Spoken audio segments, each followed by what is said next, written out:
এই যে পাক পায়াগুলো দেখতে পাচ্ছ, এই পাপাগুলো দিয়ে আমি আজকে একটা মাটনের সুন্দর রেসিপি তৈরি করব। তো কিভাবে এই মাটনের রেসিপি আমি তৈরি করছি তোমরা দেখতে থাকো, আমিও বানাতে থাকি। হাই ফ্রেন্ডস, আমি অর্পিতা।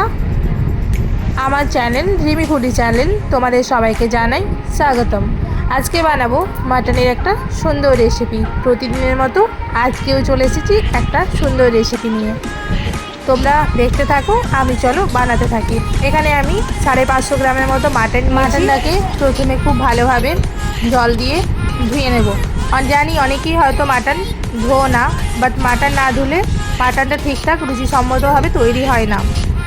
তাই মাটনটাকে সবার প্রথমে জল দিয়ে ধুয়ে নেব। মাটন ধুয়ে নেওয়ার পর কোনো রকম টেস্টে কোনো রকম এফেক্ট পড়ে না। তারপর মাটনটা ধুয়ে জল ঝরতে দেবো ওইদিকে। এইদিকে আমি নিলাম পাপায়া 4 টুকরো দেখিয়েছি তোমাদের, কিন্তু আমি পেস্ট করেছি 1 টুকরো। পাপায়াটা একটা স্মুদি পেস্ট তৈরি করে নিলাম। তারপর নিয়েছি কিছুটা পরিমাণ রসুনটারও একটা স্মুদি পেস্ট তৈরি করে নেব। রসুনটা পেস্ট করে নেওয়ার পর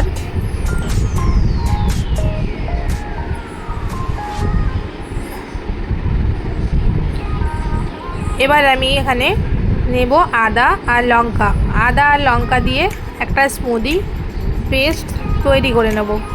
একে একে সব মশলাগুলো বাটছি, এগুলো একসাথে মিক্সিতে বেটে নিলেও হতো, কিন্তু আমি শিলের মধ্যে বাটলাম। শিলে বাটা মশলাটার টেস্ট অন্য রকম হয়, তাই আজকে আমি শিলে বেটেই সমস্ত রান্নাগুলো করার চেষ্টা করলাম। আর এখানে নিয়েছি আদা না, এখানে আছে লবঙ্গ, গোলমরিচ, দারচিনি আর এলাচ দিয়ে তার ওই স্মুদি পেস্ট তৈরি করে নিলাম। তৈরি করে সব মশলাগুলো আস্তে আস্তে তুলে দিলাম। আর এখানে মাটনটা জল ঝরিয়ে রেখেছিলাম, সেই মাটনের মধ্যে দিয়ে দিলাম 1 টিস্পুন রসুন বাটা, 1 টিস্পুন আদা লঙ্কার পেস্ট, আর দিয়ে দিলাম 1 টিস্পুন ওই যে কাঁচা পাকা যে পেঁপেটা পেস্ট বানিয়ে রেখেছিলাম সেটা, আর দিয়ে দিলাম 1 টিস্পুন হলুদ গুঁড়ো, দিয়ে দেবো 1 টিস্পুন জিরে গুঁড়ো। দিয়ে হাত দিয়ে খুব ভালোভাবে মাটনটাকে ম্যারিনেট করব। মাটনটাকে ম্যারিনেট না খুব ভালোভাবে হাত দিয়ে ম্যারিনেট না করলে মাটনটা ঠিকঠাকভাবে ম্যারিনেট করা হয়তো যাবে না। তাই আমি হাত দিয়েই মাটনটাকে খুব ভালোভাবে ম্যারিনেট করে এবার রেখে দেব 1 ঘন্টার জন্য। ফিরে এলাম 1 ঘন্টা পর। এখানে কড়াইয়ে গরম করতে বসিয়ে দিয়েছি। কড়াই গরম হয়ে গেছে, এর মধ্যে তেল দিয়ে দিলাম। তেলের মধ্যে দিলাম গোটা সাদা জিরে ফোড়নে। তারপর দিয়ে দিলাম এর মধ্যে কুচানো পেঁয়াজ দিয়ে পেঁয়াজটাকে কিন্তু লো ফ্লেমে লাল লাল করে ভেজে নেব। পুরো পেঁয়াজটা লাল লাল করে হালকা ফ্লেমে ভেজে নেব।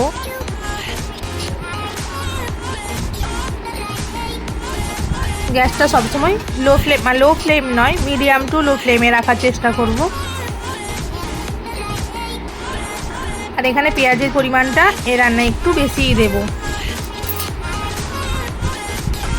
পেঁয়াজটা দেখো লাল লাল করে পুরো ভাজা হয়ে গেছে। এরপর এখানে আমি এর মধ্যে মাটনটা দিয়ে দিলাম। ম্যারিনেট করে মাটনটা রেখেছিলাম। মাটনটা কিন্তু ম্যারিনেট করে 1 ঘন্টার মতো রেখেছিলাম।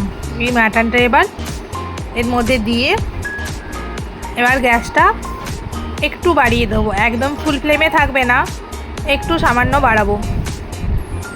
মিডিয়াম ফ্লেমের থেকে একটু বেশি থাকবে। এভাবে রেখে এবার আমি ভালোভাবে মাংসটা কষাতে থাকবো। মাঝখানে দিলাম একটা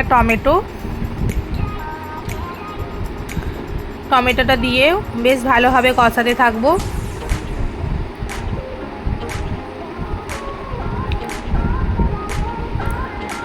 এই মাংস যত ভালোভাবে কষানো হবে মাংসর টেস্ট তত বেশি হবে।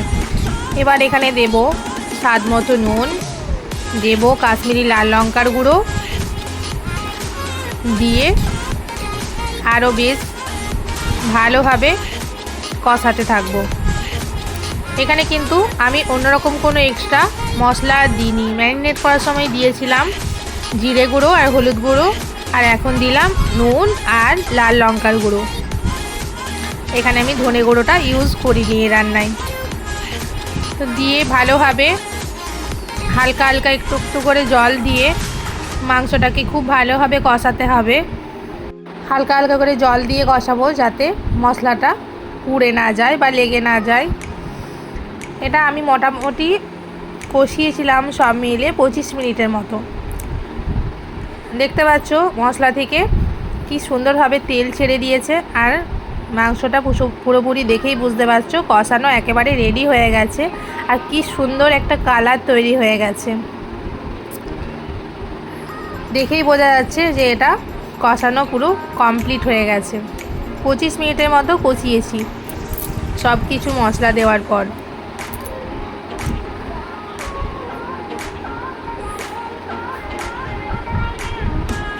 এটা এখন আমার পুরোপুরিভাবে কষানো কমপ্লিট হয়ে গেছে।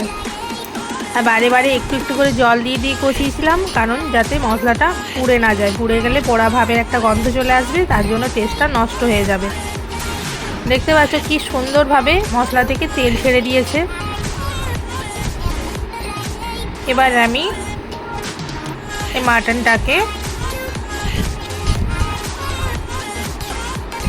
কুকারের মধ্যে দিয়ে দেব। কষানো হয়ে গেছে, এই যে মাটনটা কুকারের মধ্যে পুরোটা দিয়ে দেব। আস্তে আস্তে পুরো মাটনটা তুলে কুকারের মধ্যে দিয়ে দিলাম। আর এই যে দেখতে পাচ্ছ মশলাগুলো সব কড়াইয়ের মধ্যে লেগে আছে, ওর মধ্যে আমি জল দিয়ে দিলাম পরিমাণ মতো। আমি একটু ঝোল ঝোল, এটা আজকে মাটনটা আজকে ঝোল মতো হবে, তো এখানে জলটাকে আমি একটু গরম করে নিলাম।